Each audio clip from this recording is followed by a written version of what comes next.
Congress party के leader व साबका काबीना वजीर व साबका मेंबर पार्लियामेंट चौधरी लाल सिंह ने कठुआ में बढ़ते जा रहे मिलिटेंसी के वाकयात व बीते 3 दिनों से चल रहे इनकाउंटर के मामले पर मरकजी हुकूमत को जमकर घेरा। उनका कहना था कि पूरे जम्मू कश्मीर में हुकूमत की तरफ से मामूल के हालात होने का ढोल तो पीटा जा रहा है, लेकिन ज़मीनी सूरत हाल सभी के सामने है और ख़ास करके कठुआ ज़िला में ज़मीन खून से लाल होती जा रही है। उनका कहना था कि कठुआ ज़िला के बालाई इलाकों में बीते कुछ माह के दौरान ही कई मासूम लोगों का कत्ल कर दिया गया और ये भी मिलिटेंसी से जुड़े हुए वाकयात थे। और अब बीते 2 दिनों से एक बड़ा इनकाउंटर चल रहा है जो साफ बताता है कि हिफाजत के एतबार से बड़ी चूक हो रही है, जिसकी वजह से आम लोगों को व हिफाजती दस्ते को खमियाजा भुगतना पड़ रहा है। उनका मजीद ये कहना था कि मरकजी हुकूमत इस तरह के हालात पैदा होने के बावजूद किसी भी तरह की पेशरफ्त करती हुई नजर नहीं आ रही है। चौधरी लाल सिंह ने इसके अलावा ये यकीन दहानी भी करवाई कि मिलिटेंसी के मुखालिफ जंग में कांग्रेस पार्टी पूरे मुल्क के व मरकजी हुकूमत के साथ खड़ी है, लेकिन बदकिस्मती से हुकूमत की तरफ से कोई ठोस इक़दाम नहीं उठाए जा रहे। अब ये सारे सीनियर लोगों से मिलिटेंसी फिर कमी होने के बावजूद उसको दूर करोगे तो ये बड़ी अफसोस की बात है। और इस किस्म से हमारी हालत खराब होनी और इस किस्म से हमारे लोगों को इस तरीके से मार देना, और कठुआ सबसे पीस शांति वाला एरिया, यहाँ कभी इस किस्म के हालात नहीं बने और लगातार 1 साल से है। जिस दिन से लोकसभा का इलेक्शन हुआ था, after Lok Sabha election you know better, BSF लगी थी, यहाँ पूरी बॉर्डर की क्रॉसिंग हुई और कितनी नॉन सीरियसनेस थी कि जो फोर्स बॉर्डर की थी वो सारी इलेक्शन पे लगाई थी। और ये उम्मीद करोगे कि बॉर्डर पे क्रॉसिंग नहीं होगी, जब आप हर जगह शॉट कमजोरियां रखोगे तो क्या होगा। और जब वो आ जाते हैं तो उसके बाद वो बंदे कभी अटैक इधर करते, कितने लोग हमारे आर्मी उन्होंने हमारी एसपीओ इन्होंने हमारे सिविलियन उन्होंने हमारे, कोई मरता है तो आप देखोगे एक बहुत बड़ा लीडर कहता है जो 3 मरे थे उनको शहीदों का रुतबा दिया जाएगा, सम्मान किया जाएगा।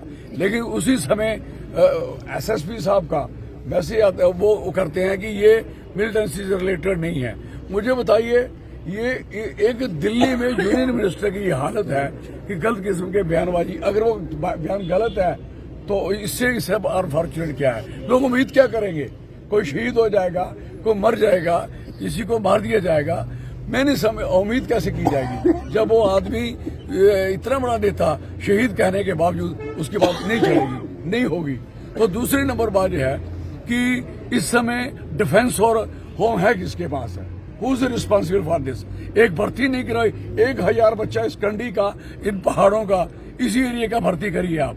मैं लिख के देता हूँ कि मिलिटेंसी इन्हीं को ट्रेन करिए ताकि कम से कम इलाके बचे रहें, सुरक्षा रहें। अब सारा दिन बच्चे, गाड़ियां, कितनी गाड़ियां बच्चों की चलती हैं, कितने लोग चलते हैं, कौन कब क्या हो जाएगा, किसके साथ क्या हो जाएगा, कौन घर में रहेगा। कठुआ तो हब बन चुका है, ये तो हब बन गया। इस तरीके की दहशत, इस किस्म terrorism, I am very sorry for that. और हमने कहा सरकार को क्या हमसे उम्मीद है, हमारी पार्टी कांग्रेस सपोर्ट करना चाहती है, इस हालात में हम पूरी मदद करना चाहते हैं, हमसे क्या चाहिए। लेकिन ये जिस तरीके के हालात दिल्ली गवर्नमेंट ने यहाँ बनाए हुए हैं, कम से come this is not serious. मैं नहीं समझता वो सीरियस है, इस बात के लिए किसी को फिक्र है, कोई फिक्र नहीं है। भाजपा के अभी बड़े नेता आए थे, उन्होंने कहा कि हमने आतंकवादियों का सफाया कर दिया हुआ है। देख लो पहले, ये सारा बकवास करने की बातें, फजूल की बातें हैं। और अगर इनको दिखाई नहीं दे रहा तो दिस इज वेरी अनफॉर्चुनेट।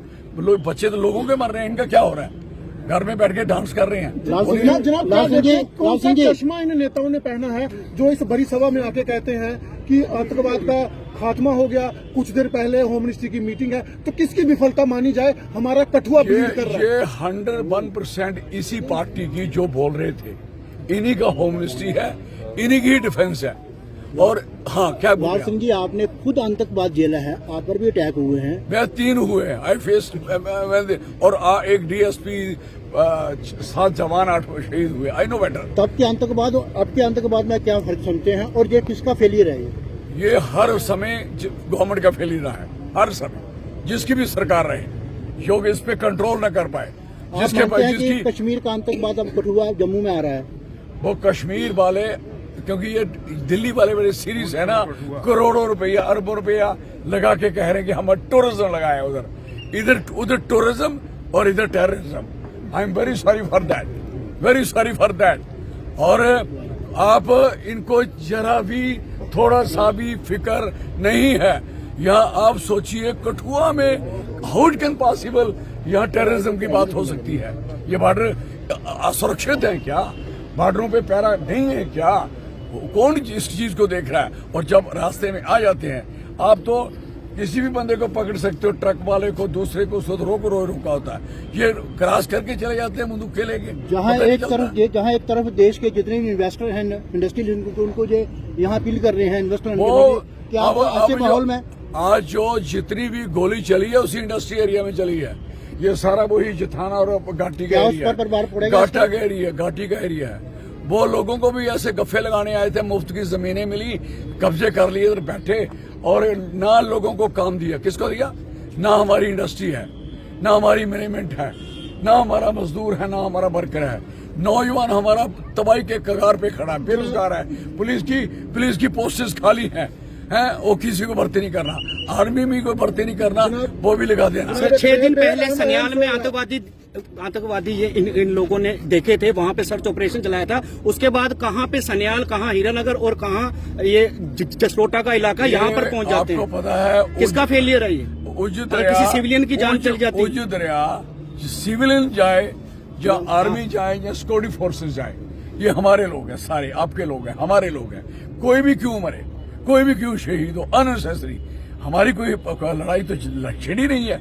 या तो लड़ाई लड़ लो, सीधी सी लड़ाई आप लड़ोगे नहीं।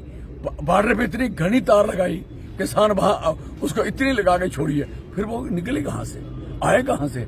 और यही रूट आप कह रहे हैं सन्याल से साथ ही आपके ये 2 दरिया लगते हैं, उज्ज भी लगती है और साथ में आपकी मेरी भी लगती है और तरना भी लगती है, जिसपे तरना का नाला मशहूर नाला है, जिसका अभी तक भी पुल नहीं बना। पता आपको नहीं?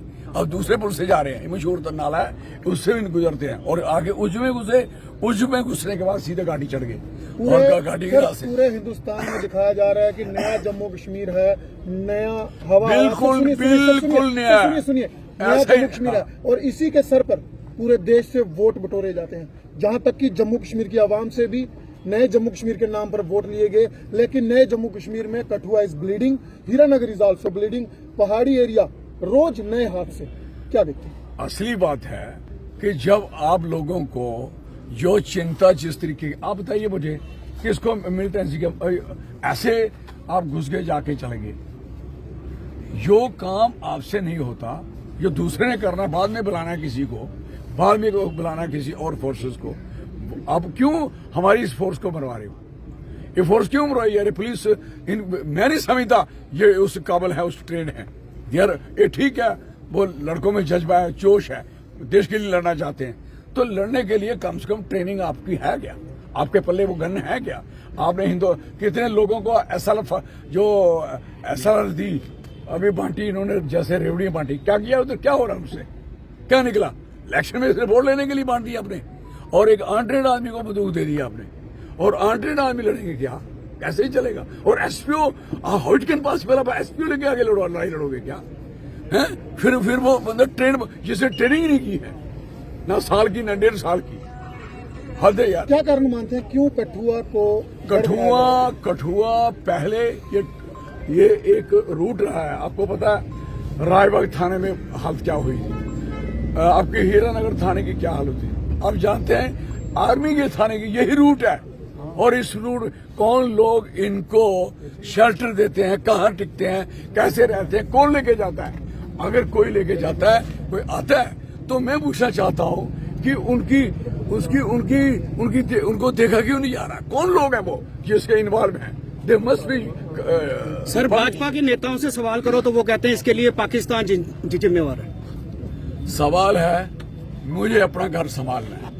मैं पड़ोसी को कहूंगा तू मेरे घर का जिम्मेवार वो है, वो नहीं हो सकता। मैं अपने घर का जिम्मेवार हूँ। रिस्पॉन्सिबिलिटी जो हमारी है, हमारे कंट्री की है, हमारे डिफेंस की है, हमारे होम की है, और किसी की नहीं है। ये दोनों की जिम्मेवारी है, ये दोनों ही जिम्मेवार है इस चीज के लिए। और फिर बड़े शौक से कह रहे हैं हम पूरा सफाया कर रहे हैं, मिलिटेंसी खत्म कर रहे हैं। भाई साहब, एक और अहम सवाल है हाँ सर, जी। हालात इतने बदतर हैं, केंद्र सरकार का कसूर भी निकाल दिया कि उसका फेलियर है, कांग्रेस पार्टी या अलाइड जितनी पॉलिटिकल पार्टी है, क्यों इस पर सरकार को अभी तक नहीं घेर पाई?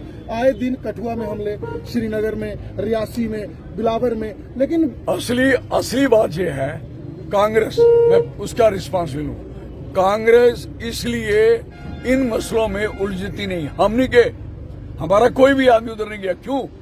हम नहीं चाहते कि हम इंटरफेयर करें। ये जंग जो है किसी पॉलिटिकल पार्टी की नहीं है, ये जंग जो है मिलिटेंसी के खिलाफ हर बंदे की है, और कांग्रेस समिति है, हम इसको डिस्टर्ब ना करें, बजाय इसमें कन्फ्रंटेशन लाएं, बजाय झगड़ा पैदा करें और पुलिस को रोक दें। हमारा काम नहीं है, हम फालतू। मैं अभी आप देखें, सुबह से मैं यही बात कर रहा हूँ, कहाँ क्या हो रहा है पूछ रहा हूँ, लेकिन मैं जा क्यों नहीं रहा? जैसे मैं भी यहाँ आया तो अब सारे लोग आ गए, मैं उधर जाता। हम नहीं चाहते, हमारी पार्टी चाहती है कि जब कोई देश के हालात खराब हो तो गवर्नमेंट के साथ खड़े रहा। हम सरकार के साथ खड़े हैं, लेकिन सरकार ही बेईमान है, हम करें क्या? This is very clear. Okay, धन्यवाद।